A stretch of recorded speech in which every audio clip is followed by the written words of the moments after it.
So Grant, you can record. This meeting is being recorded. Okay, I got to hit, got it. Got it. Where's my camera? It wanted me to, You just Are you have to there? accept. You Yep. just have to I did. accept that it's recording. Okay. I did. Okay, good. Now I see Desta, There a you go. name. I'm gonna hide my face because I'm not really gonna be asking questions. It'll be just you guys unless I jump in. Okay, sure. Okay, let's begin. Good morning, good afternoon, good evening, wherever you are in the world. This is Grant Cameron, and I have a really special guest. I've heard about this guest for probably a month. My assistant, Desta Barnaby, has just finished up on her book. Today, I'm joined by Julie Ohlson, who lives kind of near me in the United States in northern Minnesota, and I live in southern Manitoba, so we're pretty close. But Desta said, oh, you got to interview this lady. She's got this incredible story. And all I really know is that it's an incredible story and that some people have interviewed you. And this is basically sort of the first time you've done a YouTube, you've done a Patreon interview. But today we're going to do an interview and I'm going to ask you questions and get your story, which I think is something that, from what I hear, everybody should know. And your book will be out soon, and then like all us UFO people, you'll be a millionaire like us selling books, and it'll go good. So good morning, Julie, and how are you doing this morning? I hear you just are recovering from surgery, so thank you for taking time to join Desta and I to tell your story. Sure. Yep. Good morning. Yeah, I'm doing really good today. Well, yesterday and today is probably the first day I've been kind of up and around because it's you've been kind of laying down, you know. So, but I'm good today, and I'm ready to talk and share my story with you, Grant. Beautiful. Okay, so let's go maybe sort of from the beginning and find out how you got down the UFO rabbit hole. How did this happen? Everybody has something that drags them in, and tell me what happened and why you decided to do this book.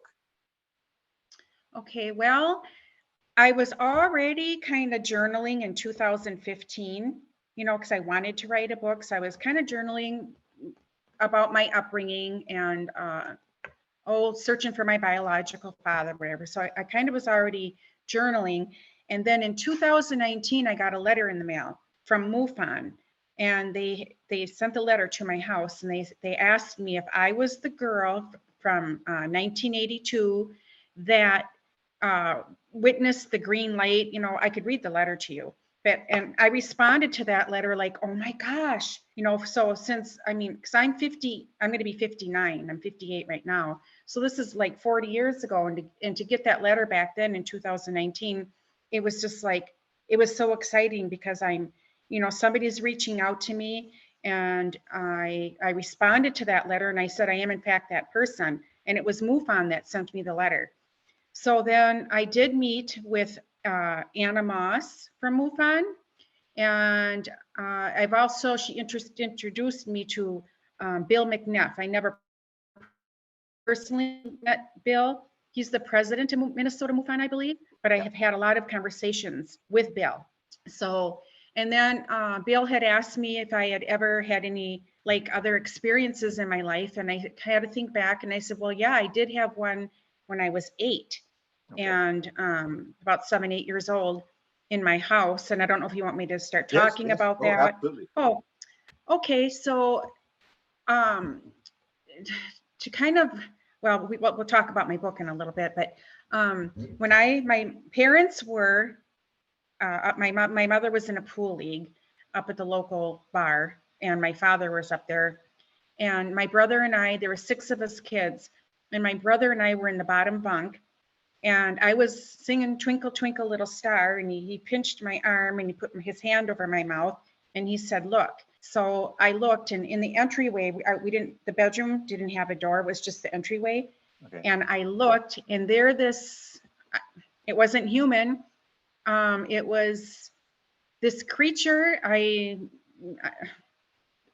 really different looking creature. I mean, like, it had just different features, and it just stood there, and it had black shiny eyes, and it made eye contact with me. My brother put the blanket over him, and I just sat, you know, while I was laying down, but I stared at it, and it was like I couldn't let my eyes wouldn't even like, I couldn't take my eyes off of it. Uh-huh. And it just kind of looked me over, and then we had like some weird connection, and this went on for a little, maybe about a minute. And then I opened and closed my eyes a few more times and it was gone. So Bill asked me, he says, Julie, well, what did you see? Could you, and so April 5th of 2021, Bill McNiff asked me if I would sketch what I seen. So I did, I sketched it. And then he called me and he said, Julie, you didn't draw a UFO, like, you know, how they have no hair and they have the big eyes. He said, you didn't draw like an alien. I said, I didn't see an alien. This is what I saw. So then he sent me an article through an email, and this the picture of what I seen that looks, you know, the similarities are really kind of gives you the goosebumps. Oh. So, and he sent me a article, and it was from oh gosh, what was his name? Patrick Hughes. And this was I had to get copyright from Patrick Hughes to use the story and the what Bill McNiff had sent me. And so Bill sends over what he wanted me to see, and he goes, Julie, look at the similarities. And I wish I had the two pictures right now to show you, but from 1969, this military guy had an experience, and it was exactly, Grant, what I seen. I mean, it was almost like that what Bill McNiff sent me is basically closer to what I saw than my own picture. I mean, but it was just like, that's it. That's what I saw. And I can't explain it. And I kind of call it like a leprechaun because it kind of, I can't explain it. Short, and it had like reddish hair and a wide mouth and these black shiny eyes, and I had a connection with it. So. And that was through the eyes. Did the other witness have the same experience with the eyes? My brother he was 7 and I was 8. He put the blanket over his head and he just shook under there. And I just did this, you know, I just like connected with it. And I mean, yeah. Okay, but the military witness, did he have the same experience with the eyes? Was that described? Yeah, he talks about the eyes and everything. And I'm going to ask Desta in my book to enlarge that article because people say they can't read it. So we're going to enlarge that so people can read that story. Yeah. And then also enlarge Bill McNiff's I actually sent Desta to put in my book the article between Bill McNiff and I from April of 2021. You know, because here we even have this article between us. And I drew the picture first, and then Bill sent me the picture of this after. And when we compared them, it was bone chilling. So, and he thought that was really bizarre, you know, like, wow. And let's give the name of your book now so people can sort of we'll mention it a few times, but what's the name of your book? Dark Secrets and Hidden Lies. And then it kind of has 2 titles. And then on the bottom, the 1982 Willernie UFO case. Okay. And so let's go back to this thing with the eyes. Are you familiar with the Ariel School story with the little kids in South Africa? They experienced the same sort of thing with the eyes, where they said it was communicating through the eyes. So would that be what you would say, that there was some sort of communication going between, and you couldn't take your eyes off? He had locked on. I couldn't. No, I couldn't. I was just like, you know, it was like a magnet. It just connected, and I couldn't even. I don't even think I blinked when I was looking at it because it was just like. Yeah. And it kind of, you know, at first I was scared and I trembled a little bit, but when I was actually making eye contact with it, I wasn't scared. Wow. So. And you have no idea what the information was though. But you know, it lasted for about a minute, right? Yeah, maybe even a little longer than a minute. But I do feel like I know what the connection was because of my extreme abuse and trauma that I was subjected to. And I went into my closet after an incident with my father, who I thought was my father. And I said, Lord, I said, God, or if anybody's out there, you know, somebody needs to help, you know, me and my mom. And then this, whatever it was, came just days later. Wow. So I don't know. And again, all of this is in my book, but I believe it's connected. Yeah. Because I just feel like I always felt a connection with the stars, like when I would be tossed out of the house at night from my father, and I'd sit under the streetlight waiting for my aunt and uncle to pick me up from being out in the cold and not being able to go back into our house. And I would sit out there and I just look up and look at the, I don't know, I just have I always felt comfortable, like that was my, go-to place. It gave me kind of like security, I guess you could say. It was just the majestic, just the beauty of it and the calmness and the peace. So this was yeah. happening when you were 8 years old? You were being thrown out of the house at 8 years old? No, well, sometimes, but it got worse as I got older. Okay. Yes. And did you have any weird experiences with things moving around or things appearing and disappearing and poltergeist type activity when you were young, or no? No. Okay, so it's just this experience with this being, and then what happens next? That's 8 years old, and then did you talk to your brother about it, and what happened there?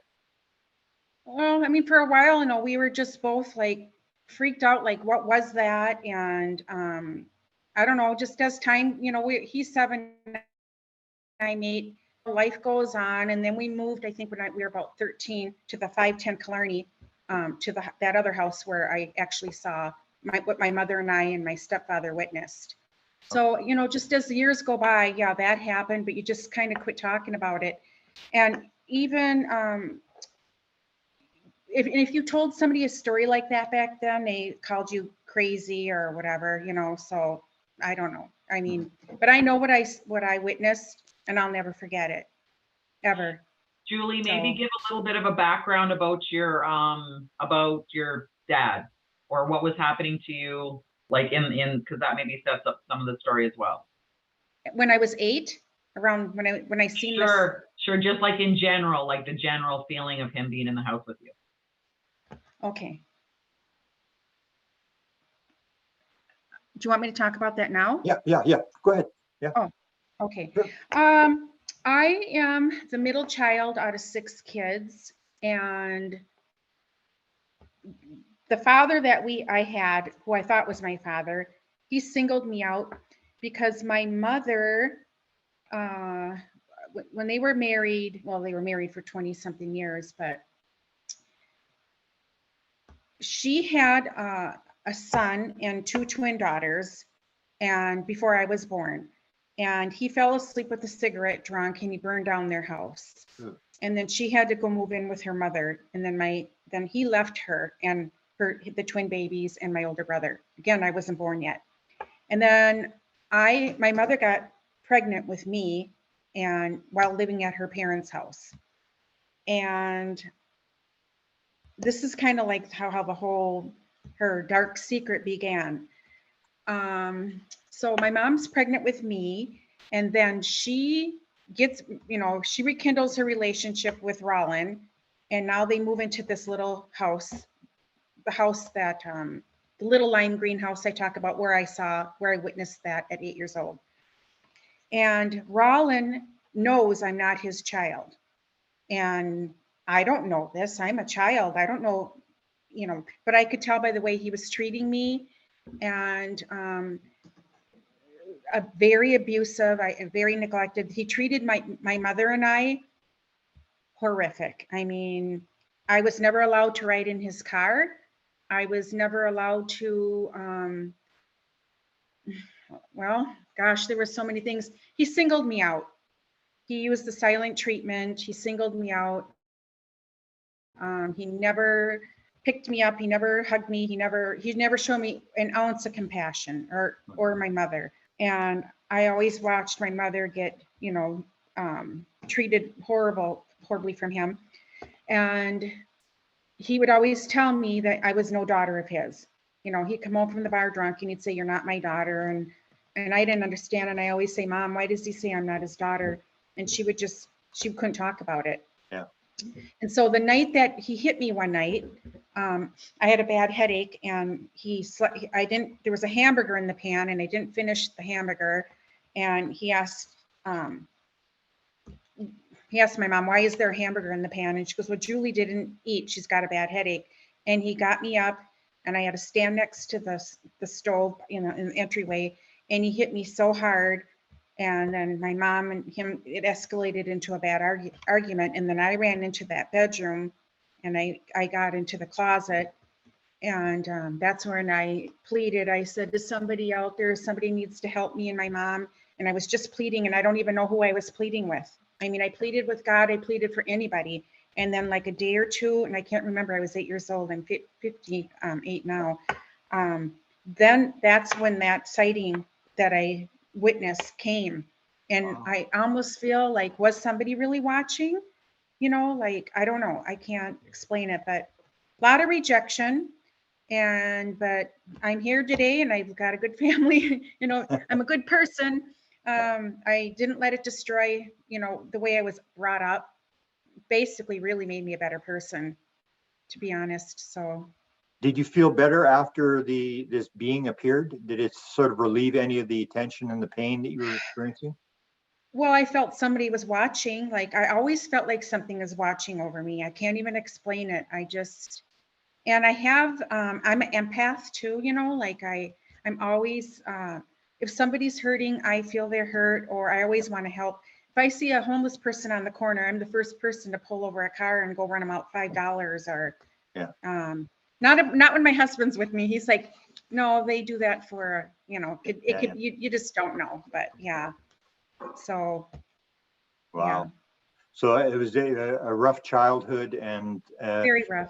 sometimes we talk about this thing where it sort of forces you to dissociate, where you shut off the world and you tune into this other world. You sort of open up the channel where you can pick up this stuff. I think it's a common pattern. I think Desta talked to you about this, that this is a common pattern that like with near-death experiences, like a lot of, people who have these traumatic experiences end up, with these visions and stuff like that. So what happens after 8? So to continue your story, and how does it fit into, does it go next to the sighting, the big sighting, or is there stuff in between? It kind of goes right to the sighting when I was 18. So that was when I was 8, and then I witnessed the Willernie UFO case when I was 18. So 10 years later. And that's when we moved to the other house, just down the street. So like 2 blocks down the street. So, and do you want me to tell you about that, or? Yes. Go ahead and give me the background on, I think your whole family was with you or something, you said? So we moved into the house on, oh shoot, I'm so sorry. That's okay. I thought I had that shut off. We moved to the house in Willernie. Oh gosh, I think I was about 13 years old. And I always had a connection, like on the school bus, when our bus would, let the kids off that lived there at that house. I always had a connection with this house. I can't explain it. It was like, I put that in my book too. The kids would be screaming and playing on the school bus, but when I knew we were coming around that corner on the bus, I would just get to that window and I would stare at this house. And it just, like I say in my book, I had a magnetism to it.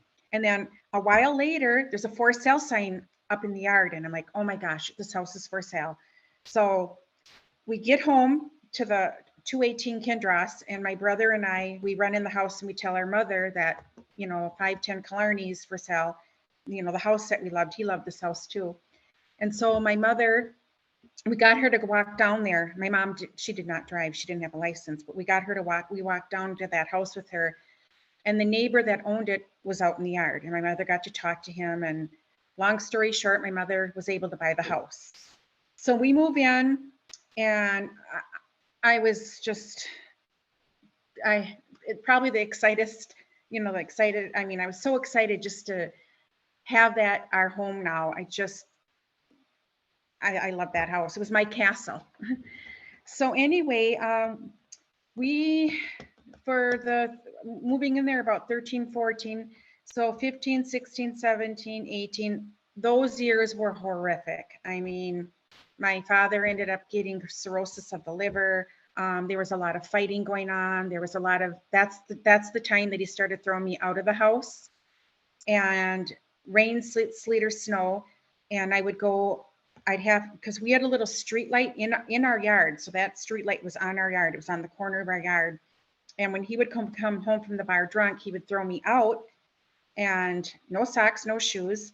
And I would go and sit under the street light. And my mom would open up the upstairs window and she'd say, Julie, I called Uncle Bob and Aunt Clarine, and they're going to come and pick you up. They were 45 minutes away. So I'd sit out there and I'd be freezing, and I would just look back up to the sky, look up at the stars, and I'd say, God, is anybody out there? Is anybody out there? And sometimes I'd sing my song. When I was a little girl, I sang Twinkle, Twinkle, Little Star all the time. I don't know why it was my favorite song, but I sang that a lot. So anyway, this went on repeatedly for a long time, 15, 16, 17, and even into 18, where I'd be tossed out and be underneath that streetlight. And that is exactly the same place the UFO came, is under that streetlight. And the UFO, the timing of it, because when my mom would open up the upstairs windows, because Roland would lock the doors and he wouldn't let her out. And she'd say, Julie, I'm not going to let this happen anymore. I'm going to divorce Roland. I'm going to, that's it. Well, the week that they were getting the divorce, and he only had a few days left to live, in the house. Yeah. That is when that sighting came, and it happened, the timing of it all, I don't know. And even Roland, my stepfather, he was downstairs on the couch, and when my mom and I witnessed this upstairs out the window, Roland was down below us looking out the patio window, and I could hear him screaming for my mom, June, get down here. There's a UFO out there. But we were so he was watching the same thing we were watching, but we were upstairs. Yeah. So, but so this light, it was about 30, 40 feet long. And my mother slept with me that night because they're going through a divorce. My sisters were not there. My bedroom was in the hallway. So I never got to sleep in that room.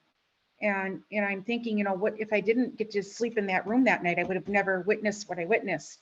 And my mother and father going through the divorce, she slept with me in that room. And the windows are right here, and we're both facing, not the windows. Yeah. And I seen it first because the light woke me up. Yeah. At first I thought maybe somebody was coming in and turning on a light, how you think of if you're sleeping and a light turns on. But when I opened my eyes, it was majestic green. It was like somebody was beaming a laser in there. Everything was green and bright. And I kneeled on the bed, and I turned and I looked out the window, and I watched it hover. It was only so we were on a little hill, and down the little hill's the telephone pole. Okay. And so if you would stack one more telephone pole length in the air, that's how low it was. Wow. And it hovered like this. And I kind of elbowed my mom because I'm on my knees looking out the, window. And then my mom got out of bed. I didn't have to say one thing to her. And she walked to the edge of the bed, and she looked out the window. And this is in the paper. And my mother's first words were, she goes, oh my God, Julie, it's the second coming of the Lord. Because what was that? But that's what she said. And we didn't even talk. She said that, and we were just like, our eyes were glued. And we watched it hover. And then all of a sudden now it's lowering, and it's lowering below the street light, right? Wow. And my safe, I always call that street light. That was my safe place for many years. That was my safe spot. And then it hovered like this. And then it kind of did like a little bounce, and then it lifted. And as it lifted, it shot down fireballs all over. And we had a lot of snow back then, probably almost 2 feet. And the pictures show you in the book, the actual pictures from then. And these rings, Mom and I are looking down out the window, and we're watching these rings burn in, like these circles burning in the snowbanks all over. And we're like, we're and then it shot up, and it like 80 degree angle, it was gone. I wish I was outside. Just yeah. So we're like, okay, what was that? And Roland's still downstairs. Joan, I saw a UFO. And So then mom and I go down there, you know, so, but yeah, that's what we witnessed. And I have pieces, and So my so neighbor's how did seen you know it. so you went, did you go outside and look at this and then find the pieces, or how did that all occur before you show the pieces? Okay, so my mom got on the phone right away and called her sisters and the neighbors and everything, because when you see something like this, Yeah. and I believe we even called the police department that night. Um, I got on a little jacket and I snuck outside, and I wanted to go down and just look at one of the rings. Of course, it wasn't glowing anymore because they probably, we watched them glowing until they burnt out. We didn't even go downstairs we wanted, and I kind of made sure I knew right where they were glowing, because I knew I was going to go out there. I didn't know they were going to leave any debris behind, but something that hot in the snow had to have leave some type of mark, right? Yeah, yeah. So as this is going on, I'm like, oh my gosh, so there's one there, there. And there was half a dozen, and I think even maybe more that fell. But we only retrieved like 5, 6. So, but I got a jacket on and I snuck out there, and Roland told me, he said, Julie, you can't go out there. They might be radioactive. So, Yeah. And I went out just for a short while and I looked and I kind of seen where they were. And then he said we would go out there when it got lighter. He worked out of town for lake area. Well, it doesn't matter where he worked, but he worked out of town and he had to leave real early in the morning. So that morning we had 2 wood stoves. Yeah. So we took the shovels from the wood stove, and me and my mom and Roland went out there and we scooped those. Well, I think Roland found one with us, and then he had to leave. And he kept saying when he was outside in the morning, if I didn't believe it, if I didn't see it, I wouldn't believe it. Yeah. So then he left, and mom and I, we just went all over, and there's pictures. I took pictures of my mom looking, and we retrieved a few and we put them on a plate. And that's when we called the University of Minnesota, and then the police department. And then we got a hold of, I think it was CUFOS, because they sent out Robert Engberg, Okay. and he worked for MUFON and CUFOS. So then he came out and he took one of the big pieces, which I have here right now. And then I got that back 39. I just got that back last year, June 2021, 39 years later.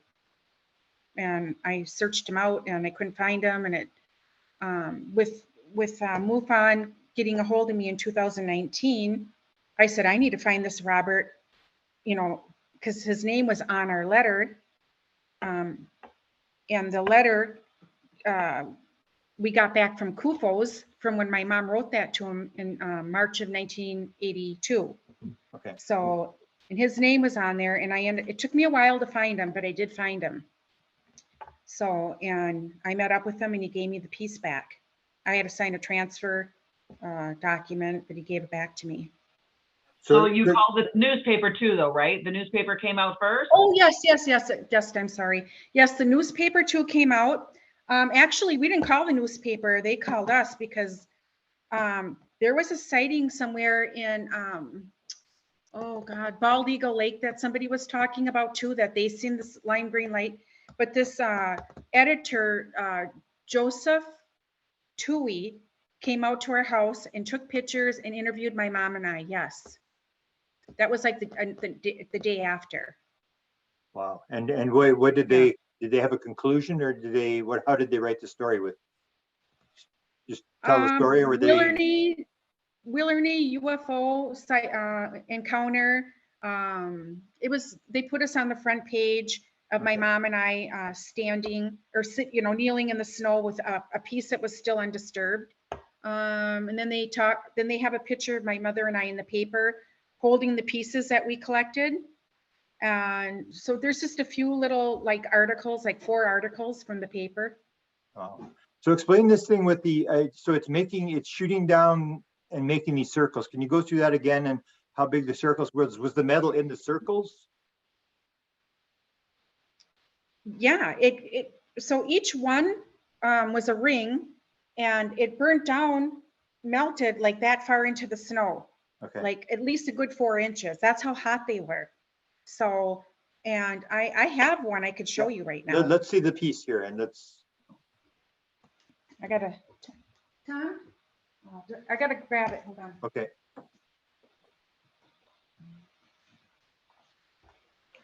I kept it close so I didn't have to use my crutches. Yeah. Okay. And this, do you see here, it says Robert Engberg? Okay. This Wow. is the piece that Robert from Kufo's put it in. And he gave it back to me in the same box that I remember when I was 18. Okay. I don't even like to touch it, but it's really delicate. Oh boy.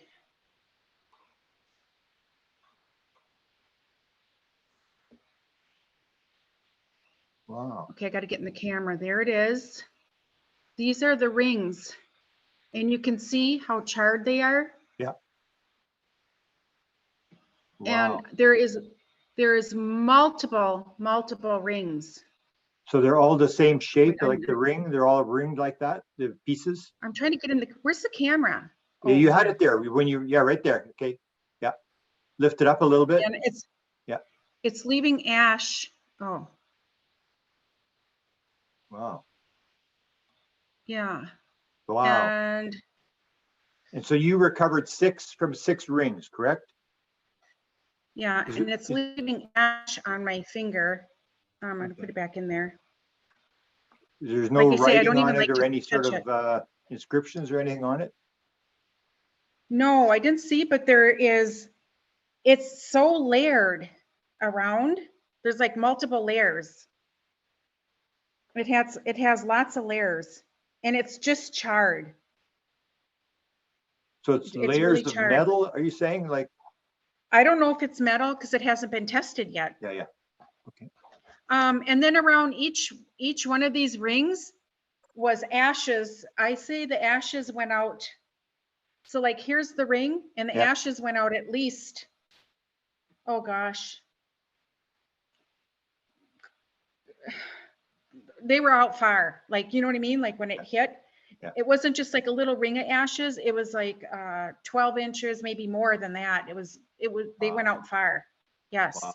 And some of them burned so deep into the snow that when we tried to like get down and scoop it, some of them broke. Wow. So yeah, and then kind of got lost in the snow. But I mean, I know if we would have, and then the next day we got another snowstorm. So a lot of that stuff got covered. And then when spring came, because, this happened in February, Yeah. and then like in April, like March, April, whatever, I still went out there to look, like, because we had a pond in front of us and we had a lake on the side of us. Yeah. I still kind of went out there and tried to look around for pieces, but I didn't see anything. But I tried because I thought there's got to be more, Yeah. Wow. Fascinating. Mhm. How far apart were the rings? Was it like the size of quite the a object? ways. Yeah, that was at least 40. But when it shot down, and even my witness, Angie, her stories in my book, and when it lifted, when it shot down these fireballs, it looked like my whole front of the house, like the whole down by the road there, by the street light, like everything was on fire because they were big, huge fireballs. There was like a ball with a tail. And they were Wow. like flames that shot down. And she was coming home from work and she pulled her car over and she witnessed the whole thing. And she was so frightened. But her, like I said, her story's in my book. And And she's just one of your neighbors. she's just one. Now there's many neighbors. Mr. Steiner, Joe Steiner, and I'm friends with his daughter, best friends. And a lot of these guys are, they're the older people that saw it, like Betty Mahoney, Joe Steiner, they're all passed away because this was, 40 years ago. So 50, Wow. well, more than that. Well, yeah, no, when I was 18. So how many and, people now do they're you all think deceased. saw it? How many people do you know that all witnessed it? Oh gosh, at least a half a dozen that witnessed it. And that's not even including me, Rollin, my mother, Angie, a half a dozen besides us 4. Wow. What time of the day did this happen? Around midnight. Wow. Around midnight, So yeah. it woke up And I seen everybody it. with the intensity of the light? Well, Mr. Steiner, he kind of like sat up a little, you know, like Yeah. Kathy's dad, because I'd go over to their house and sleep over and stuff. But he had a porch on the front of their house, Yeah. and it was winter. But and they didn't. From his porch, he could tell that the sky, because he was just up the hill from us, Yeah. and he could tell. He didn't see the object or anything, but he could see the light, the green light. According to Mrs. Mahoney, she was up getting a glass of water, and she's seen the light, and she broke a glass in her sink Wow. as she was watching this. So, gosh, I wish these people were today here alive to tell you the story. But, you know, so, and then there was a Jamie Jeffries that seen it, and his, I talked to his brother. I tried to find him, but he said that he passed away, and he said, boy, he would have been, you know, able to share his story too. But what do you do? Like you say, and back then when I was 18, I got teased, you know, like a lot of people say, oh yeah, Julie, you know, and and her mom. We got teased because Yeah. if this happened today, what's going on right now, I think we'd be more, Mhm. you know, I think people would have taken more of an interest in it, to be honest. Because back Wow. then, if you know, it didn't mean that you saw an alien. I mean, you saw something majestic. You saw something that was extraordinary. You got to witness that. You got pieces of that. I mean, maybe, you know, even, I don't know who well, reading my book, either people are going to believe this story or they're not going to believe it, but I really don't care because I know what I wrote and I know it's honest. I know it's true. Yeah. I experienced it. It wasn't a dream. It was real. And it was I felt like it was a gift. I do, because of what my mother and I went through, and it just, yeah. So let's go to the analysis. Who's all looked at this piece, and what have we discovered so far? You at the time you gave it to some people then, and you've given it to some people now. So can you go through all the people that have looked at it and what people have told you? Well, I got a hold of Paula Harris. Gosh, back in 2021, I believe. I found out because I wanted to know, where is the piece that was the university. If you read the paper, the University of Minnesota could not analyze the pieces that they took that we gave them. And so they say in the paper, the pieces were sent off to the National Center. And that National Center was CUFOS in Chicago, Illinois. So my mother writes a letter because we don't hear anything. And Robert Engberg took off with this piece. Yeah. We can't find him. He doesn't answer his call. We're like, what happened? The University of Minnesota, some pieces to CUFOS. Robert Engberg, who CUFOS sent out to, you know, to take a sample to have it tested, they're all gone. So my mother sat down in March and she wrote a letter to CUFOS. I just got that. I forgot about that letter, and I just got that letter back last year. CUFOS didn't have any knowledge of getting a piece, but isn't it odd that they had my mother's letter there? Yeah. So why my mother just isn't going to write a letter to CUFOS, you know? So they had no evidence of even getting a piece, but the University of Minnesota said, yes, that's where they went. So, and I even called the University of Minnesota and they said, Julie, we can't find any information back that long because it's been, I know it goes into archives or whatever, and maybe I'm not doing the right due diligence to find the information, but they, according to and I have this person's phone number on my, all the emails between us. Yeah. They said it's been too long. Yeah. So, but wouldn't you think something like that would still be archived somewhere, or, you know, so I don't know. But, so yeah, we never did get the piece back from CUFOS because they said they never got it. The university claims they gave it to them. It was sent off there. It even says that in the newspaper. Yeah. And so I still have a few pieces that I left in, my mom put them in my aunt's safe for security because we didn't have a safe. I have those pieces now. And I just got this big piece back from Robert Engberg. And, you know, he passed away, I think last November or June, July, yeah, November, sadly to say. Yeah. So, And they're all round Um, pieces, like, are they all the same round pieces type thing? Some of them are broken. Some of Okay. them are in little pieces, but you can tell they're round. Okay, okay. Yes. Okay, so who looked at it next? Well, Paula Harris took a interest in my story, and she and Jacques Vallée were going Okay. to fly out here. I had a Zoom with them, quite a long Zoom, over an hour Zoom with them. Gosh, last year around April. Yeah, it was around April, and they were both going to we agreed that if they flew out here and they wanted to see where this happened, the home where this happened, that I would give them a piece to analyze. And that was what we agreed on. Jacques, unfortunately, was not able to come. So Paula came out last June, and we met her in downtown Stillwater, because obviously I live way up north, and I had I'm 4 hours from where this happened. So we stayed down in Stillwater for a few days, my husband and I and Paula, and I took her to the house where I grew up, and she took pictures and the street light and exactly where it happened. And then I gave her 2 pieces to take back to Jacques, very little pieces, but we also had another Zoom with Jacques when we were in the hotel. So Paula and I and Jacques had a meeting, like a Zoom, and so he could see the pieces, and he's seen this one. Paula would have liked to taken this one back with her, but I won't part with that. That's something I won't part with. It's just, yeah. I mean, maybe I would put it, if they could display it somewhere in a university or something like that, but I just have a connection with this, because I've lost it for 39 years and I got it back. And when I got this back, I cried. I felt something over that. I can't even, I cried as if it was like almost a human being. You know what I mean? Wow. It was like, Yeah. yeah, but Wow. yeah.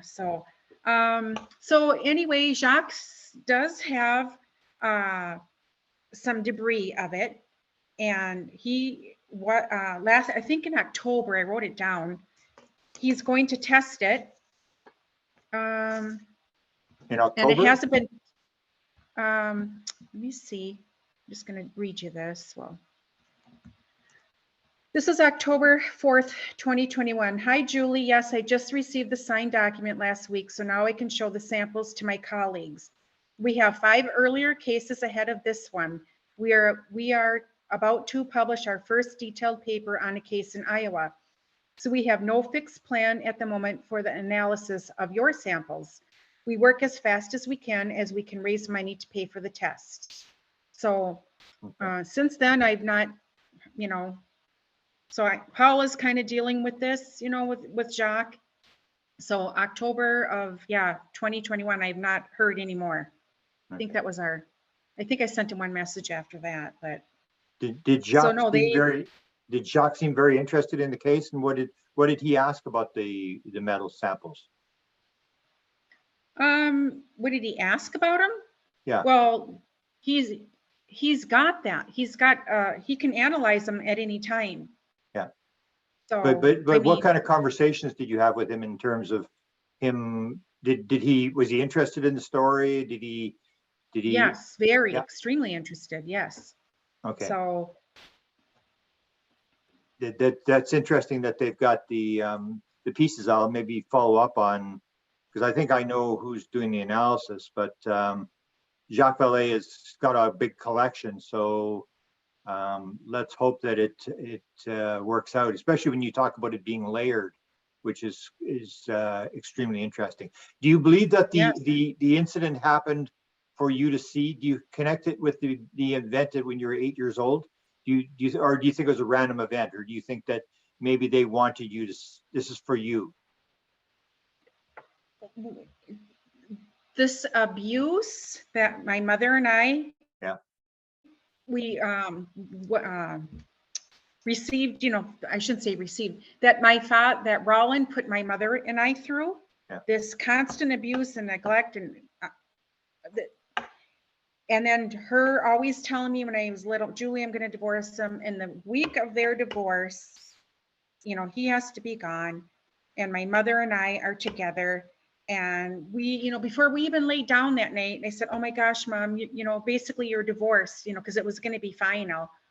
And her and I were just like, we don't ever have to experience this anymore. We don't ever have to, he's out of here now. And then of course we fell asleep, and then boom, that happened. And it just, what was that? Was that like a finality? Like it's over? You two are going to be okay? I don't know. I kind of feel like it was. I kind of feel like that. Yeah. And like I said, yeah. Yeah, it's almost like the fireballs are the sort of the violence of that you experienced with, letting go, releasing. Extremely interesting. Have you had any experiences since, or you say you're empathic? Do you have any psychic abilities or stuff happening after this event, or is that the last event of your UFO? If you talk to any of my neighbors or my daughters or my friends, yeah, I call things. I can say, I got this feeling, and then like, gosh, I can't believe you said that, because it happened. I do stuff like that. I kind of see things before they happen. And I'm always worried about how others feel, or my husband and I, we go into a store, I talk to everybody, or if I can see that somebody needs help, I'm helping them, or I'm just like that. You know what I mean? And I don't, or if somebody has a problem, they usually always call me, and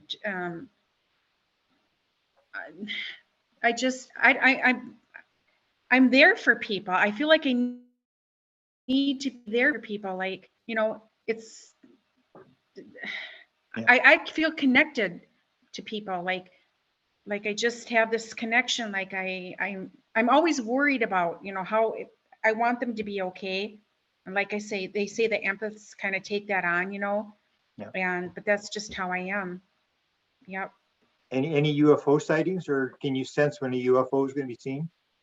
Well, my husband and I, we came up to our cabin. This was like after, so I met him when I was 17. And then we got married when I was 24, but we came up to the cabin one time, and we weren't living here yet. This was really rural. I mean, more people now are, adding onto their cabins, and now we have electricity and stuff like that. But we came up to the cabin one time, and we walked down to the dock, and we laid on the dock. And my husband and I saw, it wasn't green, but we saw 3 balls, like circles, just right above us, yeah, that went by us to the left, to the right, and straight up, and they were gone. And we're like, oh my gosh, because we got to the cabin, we went down with a glass of wine, and we laid on the dock, and we got to experience that. And he's like, oh, and then we ran in, and I'm like, no, this is cool, let's stay out here. So, and then I showed Desta this picture the other day, or last week. We had the northern lights up here. Okay. And the whole sky, I couldn't go see them because I'm on crutches. I just had my surgery. And so my neighbor shared a picture with me of the northern lights. Yeah. And the whole across the lake was lime green, beautiful. Wow. And so I'm looking at this picture, and my eyes caught the stars, and I zoomed in it. And nobody like, how did you see that? No one talked about it. I said, I don't know if I could see stars in the northern lights. And I zoomed in, and there's the Big Dipper right in the center of the northern lights, which is really cool. People love that picture. I sent it to Desta. I said, look at this, the Big Dipper's in the middle. Wow. But I don't know. Yeah. Yeah. Do you have any questions? I feel like I'm talking too much. No. I mean, I'm just interested in, how your life has been since then. What does your husband think about all this? He's had the sighting. Have you told him about your other sighting, and how did he react to that? Oh yeah. He's like, he's seen things. We've had some contractors up here that just did our fireplace, and he goes, Julie, we witnessed something on the lake up here at Lake Pokegama, and it was these orange circles, and they actually videotaped them. So people are telling me that, different contractors here, oh, I witnessed something, but one guy actually sent me a video, and I have it on my phone that I said, share that with me. So I think a lot of people are seeing things, and but they just don't come out and they don't call the news, but they're experiencing this stuff. But I bring it up because I'm like, hey, yeah, this is, I'm writing a book because I didn't have my book written yet. Yeah. And they're like, well, yeah, I seen this too. And these guys are reputable guys, own businesses. And I mean, my cement guys, I mean, I have one guy here doing the concrete right now, and his dad works for MUFON, and his dad's a military guy. He goes, oh yeah, I mean, so I think there's a lot of more sightings that people are seeing, but it's not a conversation, a daily conversation that they have. I mean, I happened to ask them because when I told them I'm writing the book, and what's your book's about, then they say, well, here's what I seen. So people are seeing things, and is it the government? We have our suspicions, or, I don't know. So your book is coming out. Give me the name of your book again. And do you have a website? Do you have a contact address for anybody who might have experiences they want to share with you, or maybe something that I don't have that set up, but I think I would. Do you have an email address that people can maybe contact you at, where if they've got an experience that matches yours, or because you never know, you may have another witness show up, or that was in the area and they've never told anybody. Have you got an email address that people can contact you at? Can I give it to you? Yeah, just give it to people, so people will pick it up on air here, and they'll maybe contact you with questions. Should I say it out loud? Yeah. My email. So my last name is spelled Ohlson, OHLSON,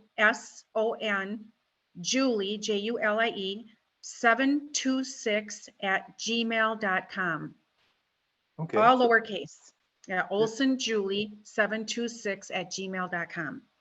Okay, and the book is called again? Dark Secrets and Hidden Lies. That's kind of about my upbringing. And then the 1982 Willernie UFO case. And my two stories, true stories, mirror and connect. And I know you probably wouldn't think that they do, but they do. These two stories do connect. And I wrote the book, and it's out now. It's on Amazon. Desta and I are making a few more changes with just some, some of my sentence, just some Grammarly stuff, but she's going to take care of that this week. So, but it is out now on Amazon. It's on. Okay. So Yeah. We'll have this posted on the YouTube channel shortly, and then you start to make your $1 million, and people all contact you, and life will be fine. To me, Grant, real quick, to me, it's not about the money. My husband and I are comfortable. Yeah. This here, I wouldn't pay. If someone offered me $1 million, yeah, 500,000, 2 million, I wouldn't part with it, because this was something I got to experience with my mother. Yeah. And this was taken from me for 39 years. And I got this back now. And sadly to say that right after I got it back, Robert Engbert, suddenly he passed away at a heart attack, which is really sad. And the concrete guys are here. Can you hear them in the background? No, it's okay. Okay, good. No, can't hear. So it's not about money, but I like to share my story because I know what I witnessed, and it was majestic. It was, I think, a once in a lifetime. Maybe I'll see something like this again. If I don't, I feel blessed seeing this. I really do. How many there's pieces are something left? more out there. Mm-hmm. How many pieces are left of the original stuff? How many pieces would there be left? I didn't bring my other box, but I have like 3 pieces in that other little box. Okay. And then this one, and then Jacques has 2. Jacques has, I gave Desta 2 to take back to San Francisco. And then Jacques took pieces of them, like scraped them or something. And then Desta sent them back to me. Paula, you mean? So he has enough to analyze. Okay. Mm-hmm. Okay, so you've got all the pieces then? And there would be what, five pieces, or how many pieces left? About four. Remember, we never got the two pieces that went to the to the university Okay. that was sent to CUFOs. We never got those back. Where those are, I don't know. Okay. So that would have been 6. Yeah. And But this is and the I only guess one you- that's intact. And do you feel honored? Because I mean, I don't know if you've read about these metal cases, but you may know that the first major UFO case happened 3 days. People always talk about Kenneth Arnold, but there was a case 3 days before Kenneth Arnold that's almost like yours, where UFO is there and suddenly all this stuff comes raining down, and they recovered those pieces, but all the pieces are gone. So I think yours will become sort of a famous story in terms of these pieces. Even Destin, I found Destin. I don't know if Destin showed you. We found one in the files of James McDonald from 1939. Thing that came out of the sky, this metal piece that embedded into the garden. So these are very rare. So I think you should feel a little bit honored that you got to experience one of these things. Why do you think the metal came down? Do you think, because people will say, oh, they had problems with the machine, or it's part of the propulsion system, or do you think it was for you sort of like evidence that you can collect? I'm not even sure at first, because when it dropped down and it did kind of like that, Yeah. and then it lifted, and then those pieces shot out, and then it hovered for like about maybe half a minute or whatever, and then it shot to the right at an 80 degree angle so fast, like you're watching it, and then all of a sudden I'm like, we're looking out the window so we can see that it went to the right, but we knew it went up like that. It didn't go this way, it went up and it was gone. And that's why I say, oh, I wish I was outside for that.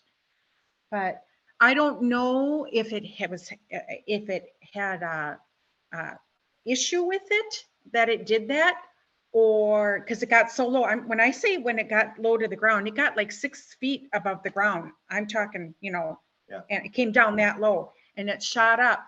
And when it shot up, those fireballs, because now it's up way high, and all those, they came down, and Angie is on the back road coming home from work, and it almost looks like the woods and everything are going to be on fire, because these flames were so big, and they just shot. It was like fireballs, and they were so orange, so bright. And just think, if it wasn't winter, would we have had a fire? It would, but I don't know what the middle of the craft. Did they come out of the middle of the craft or out of the sides of the craft? The sides. That's why I say it came down like at angles. Okay. Like underneath, kind of at an angle, like, you know what I mean, like that. So it's coming from different spots on the craft. Yes. And I don't know what the flames were about, because when I was watching that long lime green light hover, you couldn't see, like, all you could tell it was like cigar shaped, but you couldn't see anything. Like, I tried to look, but it was so bright, but you could see the object of it, but I couldn't see anything more than that. Like, I couldn't see a light within the light. I couldn't see like a figure of something, like it was just the light, which was really weird. How did that light do that? Yeah. It was so bright. I've never seen anything that majestic, that bright that was astounding. And it did, you know what, really, Cameron, it didn't hurt your eyes. Yeah. You know how you look at something so bright and you're going like this? Yeah. It didn't blind you. Wow. It wasn't a blinding light, so you could look at it. Wow. So, yeah. I think you should be honored that you got to see that. That's very few people in the world have ever had that experience. So that's unique. And I do got to say, though, for a long time after, and then now that I've been talking about this, but when that happened, for a long time after, my mom was afraid to go outside. She would have me, she's like, Julie, we're going to go take out the garbage. Come with me. So for a long time, I'd go down, we had to go bring it down the hill. And my mom was just nervous. And I'm like, oh, Mom, it's okay. But you did feel kind of, like, is somebody's watching you after this or whatever? And then for a long time, I kept having the same dream when we watch, what I seen, I kept having, I could see it in my dream, and I'd wake up and go, oh gosh, but I could keep envisioning it. And then now that this whole story's been rekindled, I told Tom, I said, it was like I mean, this is 39, 40 years later. Yeah. There's times I still wake up and I'm like, Tom, oh my God, I seen it again. So it's like back in my head, so yeah. Wow. And yeah, it's there. It's imprinted. It's imprinted. Mhm. Tell me I'll about the never book. forget it. Why the book? Do you think you were here to tell a message, that you were supposed to write the book, or tell me about the creation of the book? Well, again, before this happened, I was trying to find my biological father because my mother had this dark secret and hidden lie. And so I was writing about that. And meanwhile, it's so hard it's kind of embarrassing, but it is what it is. So I was writing the book. And then, like I said, I got the letter from MUFON in 2019. And as I'm writing my story, and I'm not even thinking about MUFON, and I'm like, wow, as I'm writing my story, these stories of at 8 years old and at 18 and being under the street light kind of connect. They mirror each other. And that's why I brought these two stories together, because there is something out there that I feel has been with me all this time. And the words just came out into the book, and it's a good read. It's a very compelling story. And I think if you read it, you'll get where I'm coming from. It's kind of hard to explain it on whatever this is, Zoom. Yeah. But they really do. They mirror and they connect. And like a lot of people will say, how come you have two different titles? And I said, well, if you read the book, and I'm not trying to, it's not like you have to buy the book. If you want, I also have a Zoom or a 52-minute YouTube that Paula and I did. And I tell the story of my book, and my sightings and stuff like that. And that's free. You can go on the Zoom and watch that too. It's 52 minutes. But I didn't have my book done then. I have my book done now. Yeah. So we'll I believe, yes, maybe I was meant to tell this story.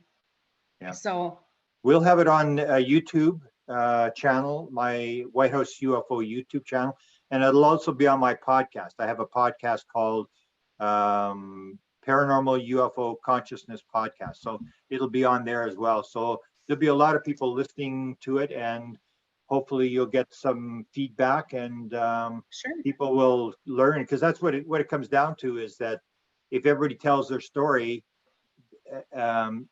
things will be better. But a lot of people don't want to tell their story because they're embarrassed. So someone like you, they'll tell their story to. So you may encourage other people to come forward and tell their story, that it's not that bad, because you think there's going to be all sorts of things that are going to happen that are bad. And then you realize that it wasn't that bad. It's just an ordinary thing, but it's an important story. Well, exactly. And there's so many galaxies out there, and, we're just in the beginning of all this, so, and there's, like I say, with the technology and everything now, I think we're going to learn more, know more, and one story can impact somebody else's, and just like you say, somebody else out there may have experienced what I had, so we just don't know. But I am a believer of, I'm a Christian. I believe in God and the Savior, and I also know that whatever's out there is from His creation. And but there's so many galaxies that who are we to know what's out there? So, and this creature I seen, whatever it was, that connected with me. So yeah, there's definitely more out there for sure. Wow. And could you see the whole creature? Going back to the creature, because you just brought him up again. About 4 feet tall. Now remember, we're on the bottom bunk bed, and I'm singing "Twinkle Twinkle Little Star." My brother, so I'm against the wall. Yeah. And I could see from probably the knees down, but I could tell he was very short. I mean, and it definitely was a male. I mean, he had the long beard, and he had a real wide mouth. And I say in my story, I don't know if it was a rim of a hat that I seen or ears, but when Bill McNeff sent me that picture, it was the head was wide.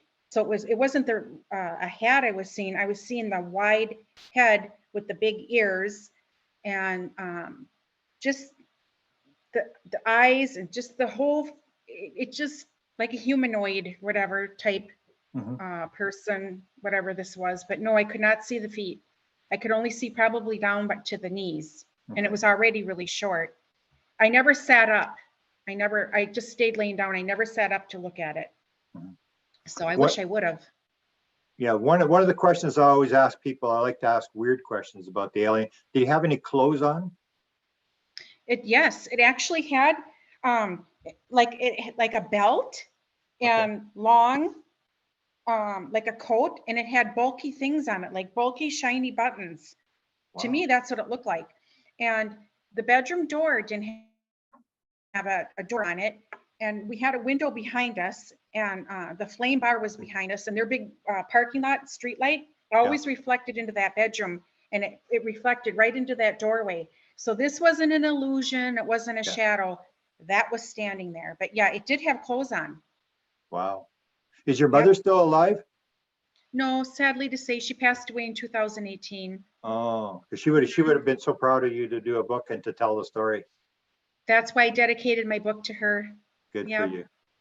And Yep, did you I find did. your biological father? I did, and he just passed away. Oh my goodness. Yeah, so, but it's okay. It was Did you closure for me. Did you get a chance to meet him, or was he? Well, here's another. I prayed. I said, because I finally did Ancestry. I did a lot of DNA testing, and then when Ancestry came out in 2012, my husband and I are like, okay, we're going to do this Ancestry. Yeah. So I did that in 2017, and I found my father. I have 5 brothers and 3 sisters, all have siblings. Wow. But none of them want. Long story. The new siblings don't want anything to do with me because their mother's still alive. And if she found out about me, she's handicapped. If she found out about me, it would be devastating. Yeah. And I'm also the same age as my brother. We share the same, like we're the same age. So whatever. And then my other siblings are the ones that I grew up with, and they, because Roland treated me terribly my whole life, they do too. They do, and they have their issues, and I try to be nice, whatever. But they don't talk to me. So I have 8 half siblings, and I don't have a relationship with one of them, and it's not because of me. I'd love to have a relationship with them. But I told Tom, I said, I just want to have a glimpse of my father. I want to see what he looks like. And so my husband said, we didn't live here yet. He said, we're going to go for a drive to the cabin up here. And he took a back road, country road.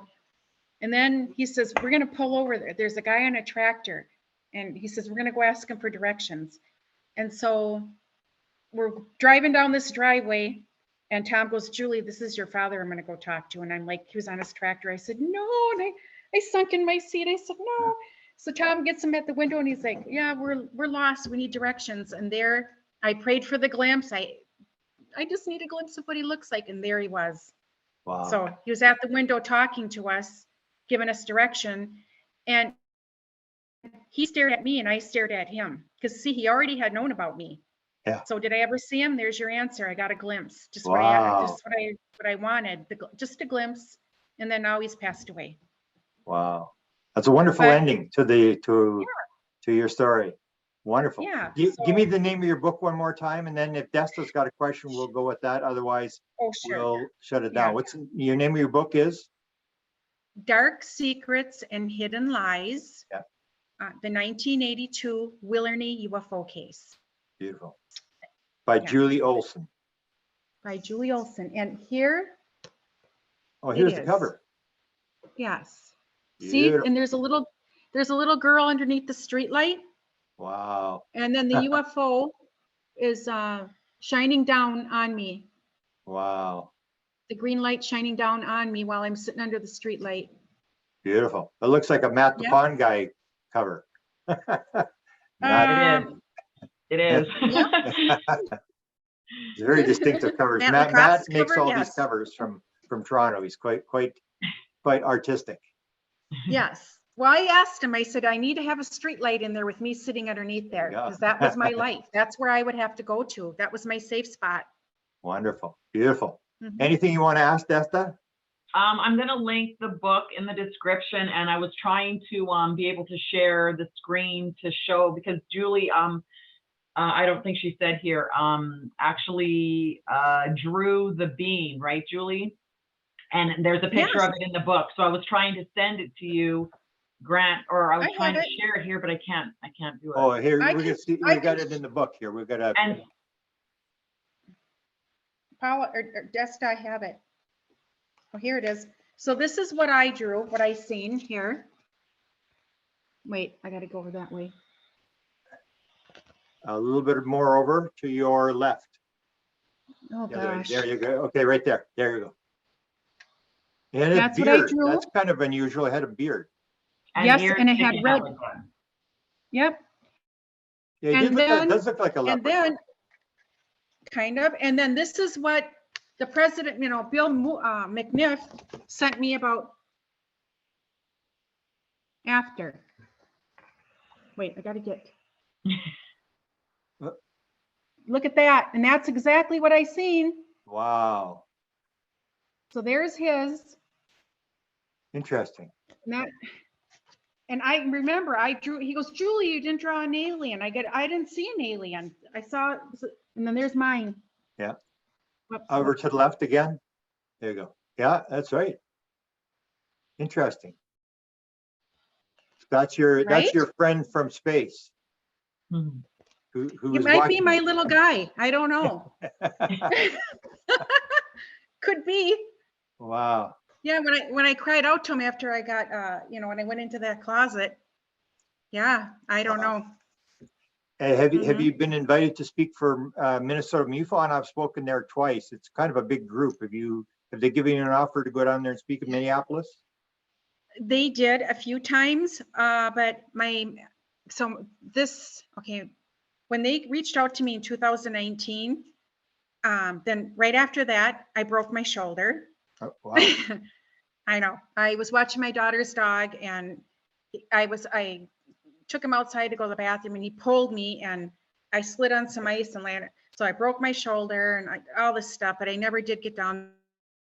And then we moved up here. So now we moved up here, which I'm up on the Iron Range. And then I also got connected with, I found Paula Harris's phone number, because I'm like, are you the woman that worked at Kufo's? Do you know what happened to our pieces? And she did not. So then I just became really good friends with Paula. Paula's come out to visit me. Paula and I talk a lot, and she also encouraged me to write the book. And so I kind of put MUFON off to the side a little bit, and I've been dealing with Paula, and then Paula introduced me to Desta for the book stuff. Yeah. So, and Desta's been so awesome and helping me, the skill set of how to write a book, or, like do's and don'ts. And I appreciate Desta so much too. Yeah. So She's getting pretty good at it. She's done a few Yes. books, so she's very appreciate her help patient with as well. me. Beautiful. Yeah. Um, So if you do speak at MUFON in Minneapolis, let me know, because I may come down there. I'm only 8 hours away. And if I'm coming down through the States, I can actually stop by and see you, because I'm only 60 miles from the border. You're 70. So I'm really not that many miles away from where you are. You don't know this. In November, I'm going to Stargate. Paula invited my husband and I, and I'm Okay, going to speak at Stargate in Laughlin, Nevada. next So I'm November. doing that. Yeah, November. So I will be Starworks there. USA, I think it's called. Starworks USA, right, Desta? Yes, Starworks USA, and we're Yeah. going to drive there, my husband and I, and I'm going to be. I believe Paula's going to give me like 10, 15 minutes to talk, and I'm going to also launch my book there. Oh, wow. Mhm. Beautiful. That's a So beautiful this will be place. my first time. Make sure you walk down the walkway down the river. It's on the Colorado River. It's one of the most beautiful places there is, and it's cheap. It's a wonderful conference, and it'll be exciting. Then you get to meet all the other people that are in your Right. position. They have in the morning they'll have a thing where what's it called, Desta? A sharing circle, where people go into a room and share their stories, and you'll hear Oh, all sorts of people who maybe have never told their okay. story. So it'll be a wonderful experience. And Yeah. then you're hooked. Then you have to start going to conferences all over the place, and you get crazy like Desta and I, and you spend your life doing Yeah. it. Yeah. So that'll be fun. I'm looking forward to doing this. So Beautiful. that's why I'm going to ditch those crutches in 4 weeks, and then I'm going to be out of here. There you go. Well, thank you Yeah. for allowing me to do this sort of first interview we'll have it up on YouTube. Desta will give you the link. You can share it, and we'll go from there, and I'll try to give you as much publicity, and I'd like to follow up on the pieces if we can. Desta will be in touch to see what happens with the pieces, because it's a big thing in the UFO community now to get these pieces. And personally, I think they're doing, I call it the theory of wow. They do these things that you really can't figure out, but everybody tells a story, and you got these pieces, and everybody's running around with pieces and sightings and stuff. And it just tells us the world is not only more magnificent than you think, it's more magnificent than you could ever imagine. And it's just showing yes. that we are not alone, and there's a Right. bunch of stuff we don't know yet. Exactly. I am in agreement with you. Yes. Beautiful. Mhm. Thank you, Julie, and hopefully we get to meet you down the road. And your wonderful speaker your presentation is wonderful, and I loved your story. When I sort of heard a Thank little you. bit about it, I said to Desta, "Can I interview her?" And she said, "Hey, I'll Yeah. arrange it." So I'm Yeah. excited to do this, and thank you for letting me share your story. You're welcome. And it was a pleasure to meet you, Grant. Beautiful. Thanks, Okay, Julie. Des. Okay. Yep. Thank you, Desta. Should I log off now?